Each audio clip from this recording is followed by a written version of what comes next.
Muchas gracias por seguir con nosotros. Como les comentaba, pues ahora vamos a hablar en esta mesa de debate desde la redacción sobre los pendientes del sexenio de cara al final del gobierno de Andrés Manuel López Obrador. Se acaban de cumplir 3 años desde que fue elegido presidente y prometió una reforma histórica para el país. Justamente queremos saber dónde estamos, qué se va a poder cumplir y que no. Para eso me acompañan Viri Ríos, que es analista política y columnista de Expansión, además de colaboradora del podcast Política y otros datos, que sale los jueves, como saben, y también es de esta casa. ¿Cómo estás, Viri?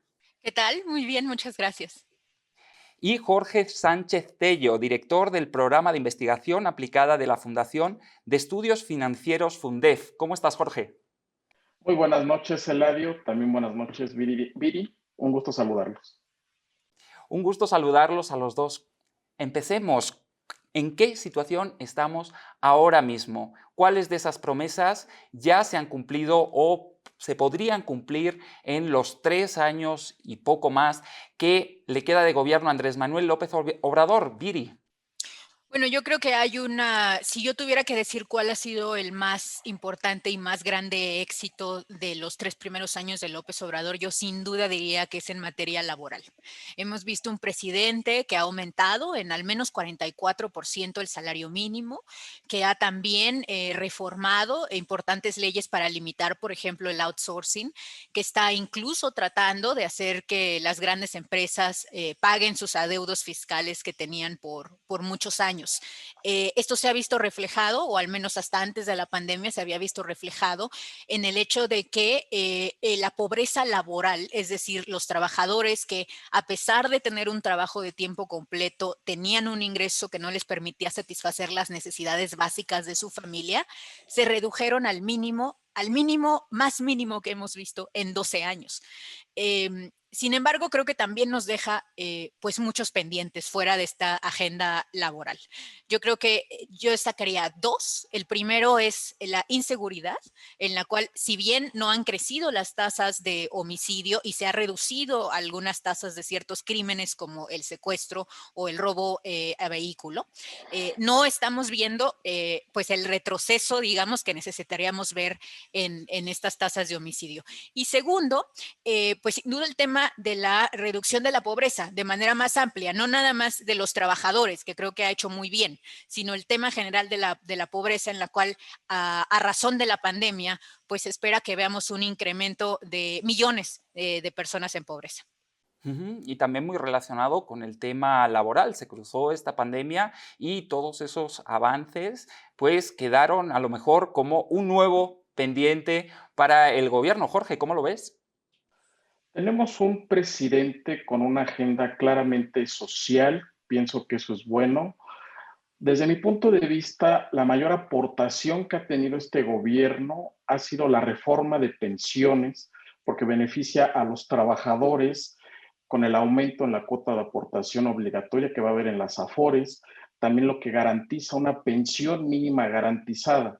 Entonces, creo que desde este punto de vista ha sido el mayor cambio en el sistema financiero y también social que ha habido en México, yo creo que en los últimos 24, 25 años, pero sí, existen muchos pendientes, seguimos teniendo una baja calidad educativa, el tema que bien comentó Viri con el de la inseguridad, nos sigue faltando un Estado de Derecho y sobre todo también se ha generado un ambiente de incertidumbre hacia la inversión, sobre todo con lo que se está aprobando en los últimos días, que si tenemos una nueva empresa para el gas LP, entre otras señales que no necesariamente han sido positivas para generar un ambiente de mejor inversión en México, porque también es uno de los pendientes de este gobierno. Hemos bajado 2 puntos del PIB en cuanto a la inversión total. Entonces, creo que estos son los pendientes que tiene este gobierno. Estamos fallando en economía, en seguridad, en Estado de Derecho. Bueno, parece que la transformación, además, ¿no? Desde un inicio, necesitaba de ciertas reformas constitucionales. Acaba de haber unas elecciones intermedias y parece que se le están complicando las cosas al gobierno. ¿Creen que justamente esas reformas vayan a poder salir adelante antes de que termine el sexenio? Bueno, yo creo que no se necesitan reformas constitucionales para impulsar una agenda pro trabajador y pro pobre en México. Creo que estamos muy acostumbrados a presidentes que nos han dicho que trabajan porque cambian la constitución y el resultado es una constitución que ya no se parece en nada, que es un Frankenstein comparado con la constitución original de 1917 de este país. Yo creo que las grandes transformaciones de este país se deben dar en la implementación de política pública y en el diseño de política pública, porque el marco legal ya lo tenemos. Incluso, por ejemplo, te pongo un ejemplo que para mí fue completamente, pues, como irrisorio, ¿no? El tema de cómo López Obrador nos vendió la idea de que se debía cambiar la constitución para incluir ahí sus programas sociales.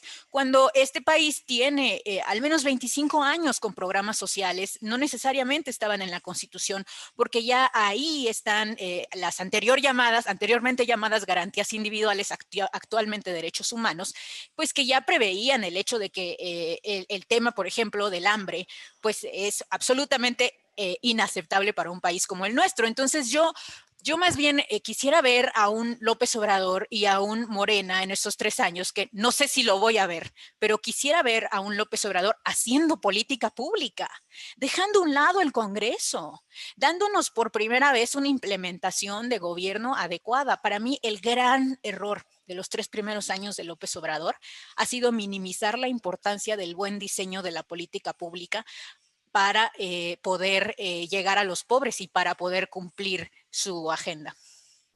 Desde luego tenemos programas sociales, existe una política social, pero entiendo que no es acertada o no es la que necesitamos, o incluso es un foco de corrupción y de desvío de fondos públicos. Jorge, ¿qué sabes al respecto? De hecho, lo que comentan tienen toda la razón, coincido. El error que ha tenido este gobierno es en la implementación de políticas públicas, principalmente creo que es en el Estado de Derecho, porque todavía nos queda a deber un poco en el tema de combatir a la corrupción, si bien sí se ve que ha bajado y creo que es el clamor social que lo llevó a la presidencia durante 20, 25 años. Hemos tenido muchos aciertos en México, pero el principal, y eso lo vimos con el gobierno anterior, pues fue la corrupción. Creo que esa también debe de ser una agenda no solo de retórica de todos los días del presidente, sino que justamente están las leyes, hace falta aplicarlo para que continúe este gran cáncer para la economía que es la corrupción. Y obviamente coincido, creo que el tema de que primero los pobres que ha tenido para bien poner en la agenda pública el presidente es bueno, pero hay que saber cómo ayudar a los pobres y no solamente tiene que ser con una agenda de programas asistencialistas. Por ejemplo, Oaxaca, Chiapas, durante 30, 50 años han tenido programas sociales, pero la pobreza ahí sigue. Más bien lo que nos falta es tener una economía del conocimiento donde también justamente se mejore la calidad educativa y que creo que es una de las debilidades que el presidente López Obrador no ha querido atacar. Sin duda en el tema educativo sigue habiendo un gran pendiente, una dirección que no está clara y que desde luego no ve por el largo plazo. También me gustaría que habláramos de economía. La economía, obviamente después de la pandemia, pues está un poco hecha pedazos, pero ya venía a la baja, ya venía con serias dificultades antes de marzo del 2020. ¿Cuáles son los principales pendientes que tenemos en este sexenio para poder remontar la economía o por lo menos estabilizarla? Porque de momento lo único que vemos son caídas.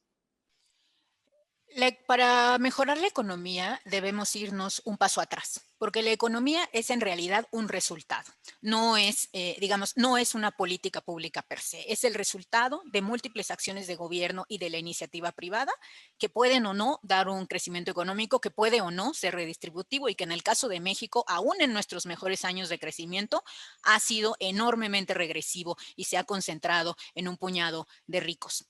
Ahora, ¿qué se debe hacer? Para mí, el paso inicial que López Obrador no está teniendo pues probablemente la visión para realizar, esperemos cambie en estos 3 años, es una reforma fiscal que nos permite tener un Estado con un gasto público suficiente para aumentar la inversión pública.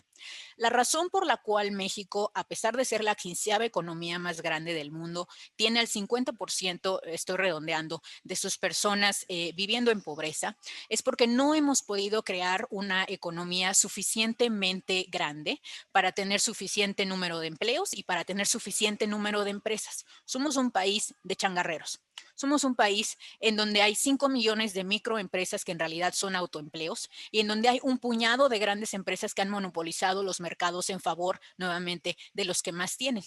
Entonces, ese es para mí el detalle más importante. Necesitamos un gobierno con recursos porque es muy fácil decir, es que la inversión ha caído, es que sí, pero ¿por qué ha caído? Ha caído porque este gobierno ya no tiene tela de dónde cortar, ya no tiene espacio fiscal para poder implementar reformas. Y aquí Jorge mencionaba, por ejemplo, su reforma de pensiones, ¿no? Y bueno, ¿quién no va a estar a favor de una reforma de pensiones que mejore las circunstancias de los trabajadores, excepto que cómo la vamos a pagar? Y volvemos al mismo tema, ¿no? Los estimados del Banco de México, por ejemplo, muestran que se van a necesitar al menos 5 puntos más de recaudación, puntos del PIB de recaudación en los próximos 10 años, en los próximos 14 años, para poder satisfacer solamente las necesidades que se crearon a partir de esta reforma. Entonces, el problema del Estado mexicano es que es un Estado anémico y con un Estado anémico, pues uno no puede ganar las Olimpiadas. Ujú. Sí, como dice, la reforma fiscal va a ser fundamental, pronto la veremos, pero también hablando de gasto público, de inversión pública, hay varios proyectos muy grandes, muy emblemáticos de este gobierno, pero que no atienden esas necesidades de las que hablas, Viri. Sabemos que el gobierno está haciendo un uso responsable de los recursos, que hay una austeridad en cuanto al gasto para el gobierno, pero no es suficiente y sobre todo se está apostando mucho a proyectos pues que, como decía, igual no son los prioritarios. ¿Qué deberíamos hacer ahora mismo, Jorge? El tema de la inversión es fundamental. En México, el gobierno, el sector público, solamente tiene de inversión pública alrededor de 2 puntos del PIB. La inversión privada representa alrededor de 16 puntos del PIB. Y si lo sumamos, con trabajo nos da 18 puntos, cuando lo ideal es el 25%. Si bien, como señala Viri, el gobierno tiene las manos acotadas, no tiene los recursos suficientes, pero también es paradójico que quieran plantear una reforma fiscal cuando también lo primero que debe de hacer el gobierno es saber gastar bien. Tenemos proyectos de inversión, tenemos ahí el tema del aeropuerto, el tema de Dos Bocas, y es un problema no solo de este gobierno, durante décadas pues los gobiernos en México no han sabido administrar los recursos y si vamos a tener una reforma fiscal que en lugar de incentivar la inversión privada la puede castigar, pues podemos caer en una incertidumbre sobre muchos proyectos pues que iban a invertir en nuestro país. Entonces creo que bajo la circunstancia actual sí se requiere mucha inversión pública, pero también se debe de incentivar la inversión privada y castigarla con reformas fiscales.